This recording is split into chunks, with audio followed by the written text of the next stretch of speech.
Hello, beautiful community. Some of you have asked to get a comment from me on the ghastly Russian war crime that everyone's talking about, and I'm not going to get into to describe it. And the problem we've got is that I don't think there's anything original to say about this. So let me just tell you what you already know in 1 minute and then make some more interesting comments about the history of this and the psychology of this. Unoriginally, that stuff helps Western citizens feel more consolidated behind keeping on supporting Ukraine and supporting Ukraine more. There's no doubt about that connection. And of course, it's important to make a connection between these sorts of war crimes and the fact that Russians are not after chopping off a bit of Ukrainian territory, which they think is theirs. They are engaged in a proprietorial claim over all of Ukraine, even though they don't have the capacity for it, backed by genocidal rhetoric. And we've spoken about this several times. This is not a rhetoric that is similar to standard colonial fare, whereby you say these are others and we're going to civilize them, as perhaps Russians do in Chechnya, for instance. But this rather says, no, Ukrainians aren't other. They're us, according to Kremlin logic. They've just forgotten they're us. And if you unplug the influence, malign influence of American imperialism, then Ukrainians recollect that they aren't really Ukrainian, just being Ukrainian is just a type of being Russian and so on. So all of that is obvious. And of course, it's enormously counterproductive for the Russians to do this. It mobilizes everybody, not just in Ukraine, but in places where Ukraine is supported, as we've just said, and also, endangers Russia's own soldiers when they get captured.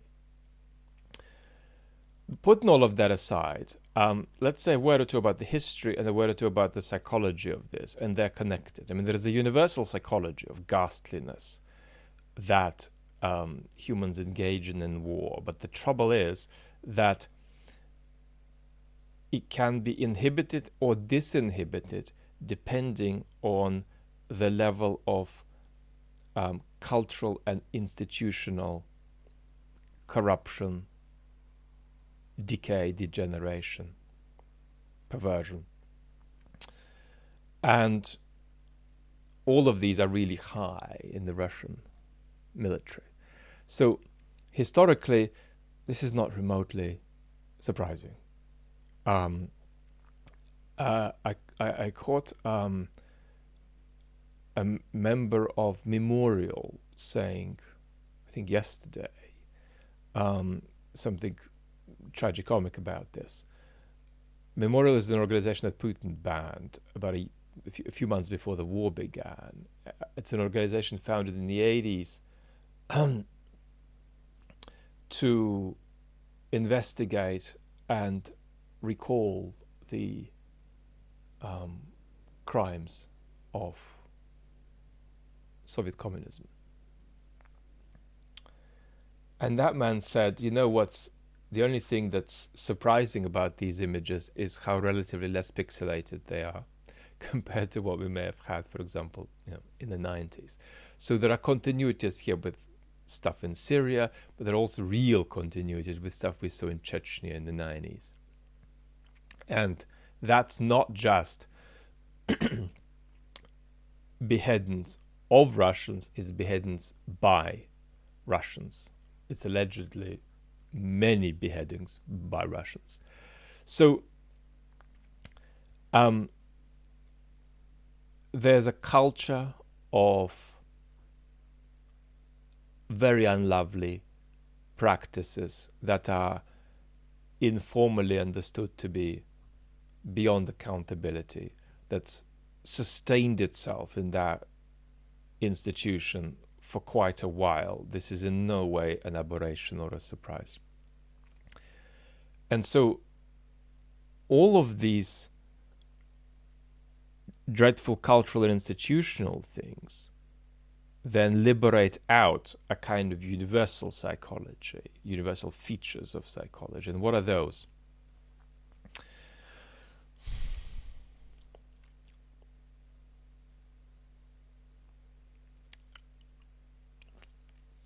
There's a line in one of the books Chris Hedges wrote in a past life. Chris is now in a different political trajectory, is very much opposed to support in Ukraine. But in the book, there's a quote from a Vietnam War vet who says, war for men, for masculine men especially, is got some overlaps to what childbirth is for women, a moment of extraordinary friction with life, almost like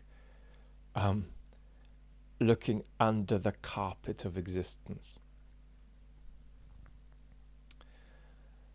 So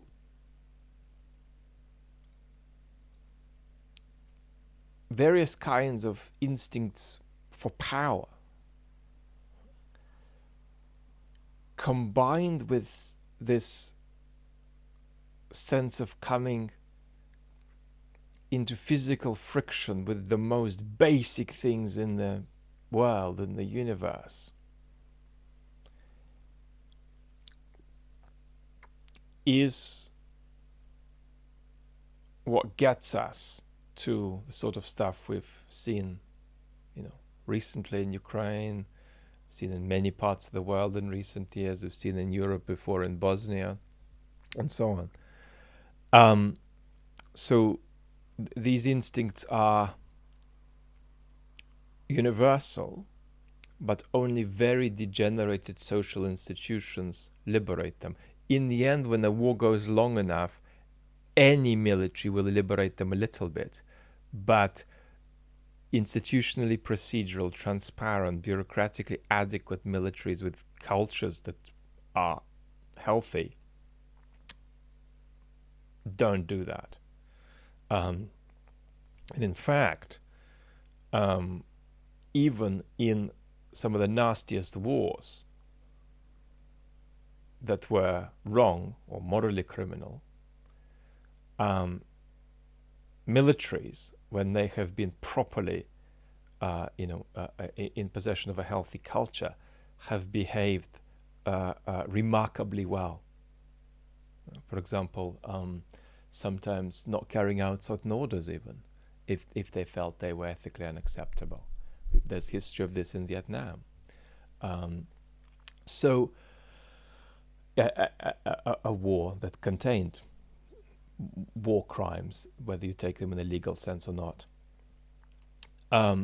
So there, we're talking about Russian disinhibition, and we're not surprised by it. That's enough for the moment.